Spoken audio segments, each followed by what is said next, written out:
విలువలు, వలువలకు ఓటేసే కథానాయికలను అరుదుగా చూస్తుంటాం. అలాంటి వారిలో సాయి పల్లెవ్ ఒకరు. దీపం ఉండగానే ఇల్లు చక్కదిద్దుకుందామన్నట్లుగా కాకుండా కథ, పాత్ర నచ్చితేనే సినిమా చేస్తానన్నట్లుగా పల్లవి తీరు ఉంటుంది. అందుకే 10 ఏళ్ల కెరీర్లో కేవలం 20 చిత్రాలకే పరిమితమైంది ఈ ఫిదా నాయిక. వాటిలో సింహభాగం ఆమెకు నటిగా పేరు తెచ్చిన సినిమాలే కావడం విశేషం. ఇదిలా ఉంటే ప్రస్తుతం సాయి పల్లవి 4 చిత్రాలు చేస్తోంది. వాటిలో 2 బాలీవుడ్ ప్రాజెక్ట్స్ ఉండగా ఒక తెలుగు చిత్రం, ఒక తమిళ సినిమా ఉంది.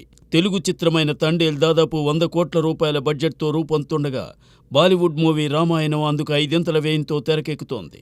కాగా రామాయణం కోసం సాయి పల్లవి తన కెరీర్లో ఎన్నడూ లేని విధంగా ఏకంగా 50 కోట్ల రూపాయల రికార్డ్ రెమ్యూనరేషన్ తీసుకుంటోందని సమాచారం.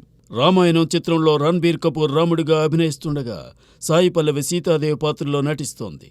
కాగా ఈ భారీ బడ్జెట్ మూవీ మొత్తంగా 3 భాగాలుగా రాబోతోంది. అంతేకాదు, నిర్మాణం పూర్తయ్యేసరికి 2 ఏళ్లకు పైగా పడుతుంది. కాబట్టే ఆ క్యారెక్టర్ ట్రాన్స్లోనే ఉంటూ ఎక్కువ సమయం ఆ సినిమాతోనే ట్రావెల్ చేయాలని పల్లవి నిర్ణయించుకుంది.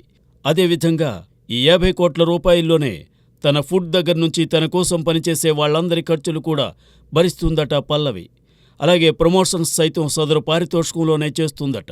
నిర్మాతల నుండి ముక్కు పిండి మరీ అదనపు ఖర్చులు పెట్టించే నాయకులున్న ఈ రోజుల్లో నిజంగా సాయి పల్లవి తీరే వేరని చెప్పాలి. మరి సాయి పల్లవి విధానం మున్ముందు ఇంకెంతమందికి స్ఫూర్తిగా నిలుస్తుందో చూడాలి.